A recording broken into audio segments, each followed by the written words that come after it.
दोस्तों, एक ऐसा समय जब किसी भी ओर भगवान का नाम ना सुनाई दे, जब भोजन के लिए इंसानी मांस खाया जाए और हमारी और आपकी उम्र तकरीबन 20 साल की रह जाएगी, तब आएगा वो श्रापित समय, यानी घोर कलयुग। नमस्कार, स्वागत है आपका एक बार फिर हमारे चैनल धार्मिक राह में। दोस्तों, कलयुग को वाकई सभी युगों में सबसे ज्यादा श्रापित और बुरा माना जाता है। इसका अंत भी बाकी युगों से काफी अलग और प्रचंड होगा, जिसके बारे में सुनकर आप सबकी रूह कांप जाएगी। ये सिर्फ कही सुनी बातें नहीं है, बल्कि इसके बारे में हमें भविष्य पुराण में भी पढ़ने को मिलता है, जिसकी माने तो कलयुग के अंतिम दिनों में महाप्रलय आएगी, जब धर्म की चिड़िया दूर दूर तक नहीं दिखाई देगी और कदम कदम पर सिर्फ अधर्म का ही बोलबाला होगा। ये वही समय होगा जब इंसानों की उम्र धीरे धीरे कम होती जाएगी और आखिर में जाकर वो सिर्फ 20 साल की ही रह जाएगी। यानी कि आज के हिसाब से जिन 20 साल के बच्चों को हम न्यू जनरेशन कहते हैं, वही इस युग के आखिरी में आते आते बुजुर्गों की श्रेणी में आ जाएंगे। यानी कि उस समय के 20 साल के लोग अपनी मौत के करीब होंगे। सिर्फ यही नहीं, इंसानों के बाल तक 2 से 3 साल की उम्र में ही सफेद होने लगेंगे। अच्छा, आजकल के दौर को देखकर आपको लगता होगा कि कितना पाप बढ़ गया है। भाई भाई का दुश्मन हो रहा है। जो पत्नियां पति को परमेश्वर मानती थी, वो आज अपने पति को किसी और के लिए छोड़ दे रही हैं। लेकिन आपको ये जानकर होश उड़ जाएंगे कि ये तो घोर कलयुग का 1% भी नहीं है। ये घोर कलयुग आएगा, पापियों की गिनती करते नहीं बनेगी। उस दौरान सिर्फ अधर्म का राज होगा और अधर्म एक भूखे राक्षस की तरह अपने पैर एक एक सेकंड में बढ़ाता जाएगा, जिससे उस समय का एक आदमी नहीं बचेगा। आज के दौर में बेवफा पति या बेवफा पत्नियों के किस्से सुनने को मिल जाते हैं, लेकिन फिर भी हम अपने पेरेंट्स या फैमिली के कई कपल्स या आसपास के हैप्पी कपल्स को देखते हैं जो अच्छे एग्जाम्पल सेट करते हैं। पर आपको ये जानकर हैरानगी होगी कि एक समय ऐसा भी आएगा जब ऐसी एक भी स्त्री नहीं बचेगी जो अपने पति की इज्जत करती हो। वो सभी पराये मर्दों के साथ रिश्ता भी रखेगी। और हाँ, उस समय 16-16 साल की बच्चियां बच्चों को जन्म देंगी। एक बार उस समय का सोच कर देखिए, कितना खतरनाक समय होगा वो। भले ही तब हम ना रहे, लेकिन किसी ना किसी योनि में तो जन्म लेकर इन सब चीजों को देख रहे होंगे। केवल इतना ही नहीं, महाभारत में भी कलयुग के अंत में होने वाले प्रलय का वर्णन किया गया है। महाभारत की माने तो जैसे घोर कलयुग आता जाएगा, वैसे वैसे धर्म, सत्य, पवित्रता, क्षमा, दया, आयु, बल और याद रखने की शक्ति में कमी आती जाएगी। प्रलय यहीं पर नहीं रुकेगा। महाभारत में बताया गया है कि जब घोर कलयुग आएगा, तब कभी बारिश नहीं होगी। सूर्य का तेज इतना बढ़ जाएगा कि 7 समुद्र और नदियां सूख जाएंगी। मौसम में ऐसे बदलाव आएगा जिसे समझ पाना मुश्किल हो जाएगा। कभी कड़ाके की सर्दी पड़ेगी, कभी आंधी चलेगी, तो कभी गर्मी पड़ेगी, तो कभी बाढ़ आ जाएगी। गर्मी इतनी बढ़ जाएगी कि पाताल लोक तक सब भस्म हो जाएगा। वहीं लोग दूर के तालाब को ही तीर्थ मानने लगेंगे और गंगा माता को तीर्थ की श्रेणी में नहीं मानेंगे। पुराणों की माने तो कलयुग में चालाक और लोभी व्यक्ति को विद्वान माना जाएगा। ऐसे लोगों को लोग धर्मात्मा भी कहेंगे और उनके ही पद चिन्हों पर चलेंगे। समय इतना बदल जाएगा कि शास्त्रों और वेदों का पालन कोई भी नहीं करेगा। सभी धर्म गुरु अपने फायदे के लिए लोगों का इस्तेमाल करेंगे। वो सभी ज्ञान की चर्चा करेंगे, लेकिन उनके आचरण राक्षसी वाले होंगे। दोस्तों, कलयुग के अंतिम समय में जमीन से अन्न उगना बंद हो जाएगा। वही लोग पूजा पाठ करना और धार्मिक काम करना बंद कर देंगे और सभी मनुष्य की तुलना पापियों से की जाएगी। इस भयानक युग में जिसके पास भी धन नहीं होगा, उसको धर्मी, अपवित्र और किसी काम का नहीं माना जाएगा। वही जिसके पास जितना पैसा होगा वो उतना गुणों से पूर्ण होगा। उसके अच्छे कुल की पहचान सिर्फ उसके धन के आधार पर ही की जाएगी। वही धन के लिए ऐसे व्यक्ति अपने रिश्तेदारों और दोस्तों का खून बहाने में जरा भी नहीं सोचते। अगर देखा जाए तो ये सब आजकल सत्य हो रहा है। लोग धन के लिए अपने ही रिश्तेदारों और परिवार वालों का खून बहा रहे हैं। इस घोर कलयुग में ही कलयुग के राक्षस कली पुरुष का जन्म होगा। अच्छा, ये तो आप सभी ने सुना ही होगा कि जब जब धरती पर पाप बढ़ता है तब तब भगवान अवतार लेते हैं और धर्म की स्थापना करते हैं। कुछ ऐसा ही कलयुग में भी होगा। ये तब होगा जब सनातन धर्म पर घोर संकट आएगा। तब इंसान की सोच बहुत गिर गई होगी और संसार हर तरफ से सनातन धर्म को खत्म करने में लगा होगा।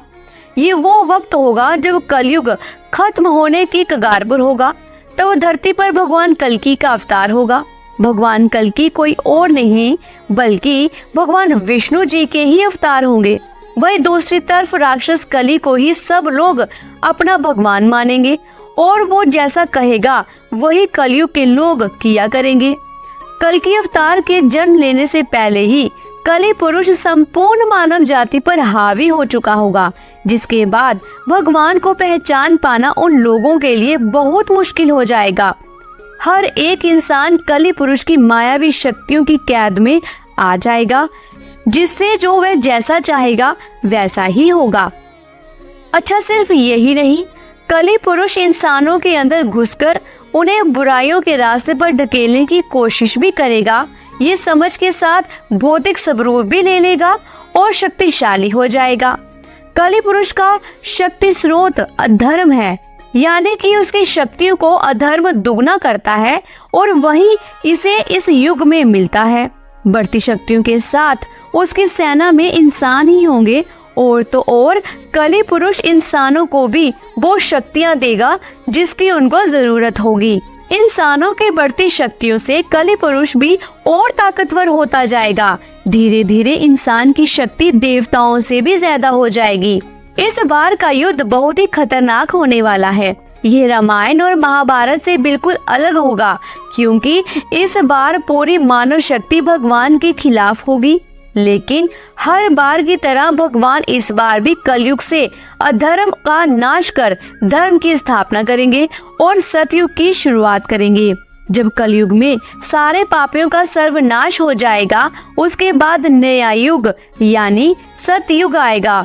तब कलयुग के असर को पूरी तरह से खत्म करने के लिए लगातार इस धरती पर 12 सालों तक बारिश की जाएगी, जिससे पूरी धरती जलमग्न हो जाएगी।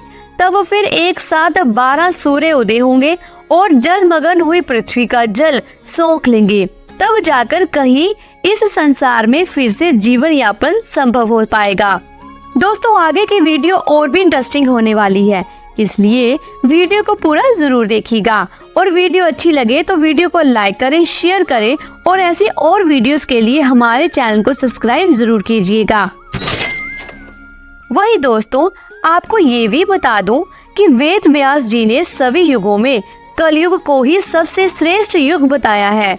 उन्होंने कहा है कि सतयुग में 10 सालों के जाप के बाद किसी व्यक्ति को पुण्य की प्राप्ति होती है। वही त्रेता युग और द्वापर युग में 1 साल की तप से ही पुण्य प्राप्त किया जा सकता है। लेकिन कलयुग में इतना ही बड़ा पुण्य मात्र 1 दिन के तप से प्राप्त किया जा सकता है। इस तरह व्रत और तप के फल की प्राप्ति के लिए कलयुग ही सबसे श्रेष्ठ समय है। सच्ची भक्ति से मनुष्य ईश्वर के करीब जा सकता है। कली पुरुष को परास्त करने के लिए कई चिरंजीवी भगवान का साथ देंगे। वही राक्षस कली पुरुष का साथ इंसान देंगे। ऐसा केवल भविष्य पुराण में ही नहीं दोस्तों, बल्कि कई अलग अलग पुराणों में भी इसका जिक्र किया गया है। भगवान कल्कि के शिशु रूप के दर्शन के लिए परशुराम जी, कृपाचार्य जी, वेद व्यास जी और द्रोणाचार्य जी के पुत्र यानी अश्वत्थामा विष्णु के वेश में आएंगे।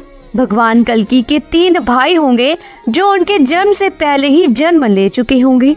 बता दें, इन सभी दिव्य पुरुषों में से एक है रुद्र अवतार राम भक्त हनुमान जी, जो त्रेता युग से इस धरती पर है। कलयुग में एक ऐसा समय भी आएगा जब हनुमान जी को एक बार फिर से भगवान कल्कि के रूप में राम जी के दर्शन होंगे और कली पुरुष का वध करने में विष्णु अवतार की मदद करेंगे। इसके बाद भगवान श्री राम जी द्वारा दिए हुए वचनों का कार्यकाल भी समाप्त हो जाएगा और भगवान शिव के रुद्र अवतार हनुमान जी शिव में समा जाएंगे। वही भगवान परशुराम जी भी इस कलयुग में जीवित हैं, जो भगवान विष्णु के छठे अवतार हैं। पुरानी कथाओं के अनुसार भगवान कल्कि के गुरु भी परशुराम जी होंगे, जो कि कहा जाता है कि आज भी महेंद्रगिरी पर्वत पर तपस्या में लीन होकर कल्कि अवतार की प्रतीक्षा कर रहे हैं। भगवान कल्कि जी की 2 पत्नियां होंगी। पहली लक्ष्मी सबरू पद्मा और दूसरी पत्नी वैष्णवी शक्ति रूपा रमा। भगवान राम जी के अवतार के समय देवी वैष्णवी ने भगवान राम से विवाह करने के लिए काफी तपस्या की थी और श्री राम जी ने कलयुग में उनको पत्नी बनाने का वरदान दिया था। कल्कि अवतार के 4 पुत्र भी होंगे, जो जय, विजय, मेघवाल और बलाहक होंगे। दोस्तों, बताया जाता है कि भगवान कल्कि जी का वाहन सफेद रंग का घोड़ा होगा, जिसका नाम देवदत्त होगा। वह घोड़े पर सवार होकर पापियों का अंत करेंगे, धर्म की फिर से स्थापना करेंगे। भगवान कल्कि भक्तों को सही राह पर चलने का ज्ञान देंगे और धर्म के नाम पर हर जगह फैले पाखंड को खत्म कर देंगे। पुराणों में बताया गया है कि कलयुग के अंत में भगवान ये अवतार धारण करेंगे और धर्मियों का अंत करके फिर से धर्म का राज स्थापित करेंगे। अभी कलयुग का आधा समय ही बीता है, इसलिए अभी इस अवतार के होने में काफी समय है। कल्कि पुराण की माने तो कली पुरुष का पूर्ण अंत नहीं होगा, बस उसकी शक्तियाँ खत्म हो जाएंगी, परंतु एक बार फिर वो अगले कल्प में कलयुग में प्रकट होगा। कली पुरुष का साथ देने वाले मनुष्यों का भी अंत हो जाएगा। दोस्तों, क्या आप जानते हैं कि कलयुग में कल्कि अवतार का साथ देने और पापियों का नाश करने के लिए भगवान गणेश जी भी जन्म लेंगे। जी हाँ, सही सुना आपने। कलयुग में भगवान विष्णु जी राक्षसों का वध करने के लिए अकेले नहीं आएंगे, उनके साथ विघ्नहर्ता गणेश जी का भी अवतार होगा। जिस प्रकार कल्कि भगवान देवदत्त नाम के घोड़े पर सवार होकर पाप का नाश करेंगे, ठीक उसी प्रकार भगवान गणेश जी भी नीले रंग के घोड़े पर सवार होकर पापियों का विनाश करेंगे, जिसके बाद सतयुग की नई शुरुआत होगी। गणेश पुराण में भगवान गणेश जी के इस अवतार का पूरी तरह से वर्णन मिलता है। इस पुराण में भगवान शिव ने माता पार्वती जी से कहा है कि कलयुग के अंत में भगवान गणेश जी 4 भुजा से युक्त होकर अवतार लेंगे। वहीं यहाँ भगवान विष्णु अपना 10वां अवतार कल्कि अवतार के रूप में लेंगे और कली पुरुष नाम के राक्षस का नामो निशान इस दुनिया से मिटा देंगे। लेकिन बढ़ते पाप को देखते हुए कलयुग के अंत में सिर्फ एक राक्षस नहीं होगा, जिसकी वजह से दुनिया में सिर्फ धर्म का राज होगा। कली जैसे असंख्य राक्षस होंगे, जिनमें से एक खतरनाक और मायावी होगा, अभिमानासुर। इसी राक्षस का वध गणेश जी के हाथों होगा। कलयुग के अवतार में भगवान गणेश जी का नाम धूम्रवन और शूर्पकर्ण होगा। भगवान के हाथों में खड्ग होगा। अपनी इच्छा से भगवान गणेश जी सेना और अस्त्र शस्त्र को प्रकट करेंगे। पापियों के बढ़ते मनोबल और धर्म की हानि से गणपति जी की आंखों में क्रोध भरा रहेगा। पापियों को नष्ट करने के लिए शूर्पकर्ण आंखों से अग्नि की बारिश करेंगे। पापियों का नाश करने के बाद जब गणेश जी का क्रोध शांत हो जाएगा, तब धर्मियों के डर से पर्वत में छुपे हुए संत जनों को भगवान गणेश जी आशीर्वाद देंगे और उनके हाथों में धर्म की एक बार फिर से स्थापना का काम सौंपेंगे। इस तरह फिर से सतयुग का आरंभ भगवान गणेश जी के हाथों से ही होगा। दोस्तों, बता दें कि कलयुग में रिद्धि सिद्धि के स्वामी भगवान श्री गणेश जी का वर्ण धूम्र होगा। अपने धूम्र वर्ण के कारण ही धूम्रकेतु के नाम से जाने जाएंगे। दोस्तों, आज की इस वीडियो में बस इतना ही। अगर आपको आज की वीडियो अच्छी लगी हो तो वीडियो को लाइक करें, शेयर करें और चैनल को अगर अभी तक आपने सब्सक्राइब नहीं किया है तो चैनल को सब्सक्राइब करके बेल आइकन के बटन को जरूर प्रेस कीजिएगा।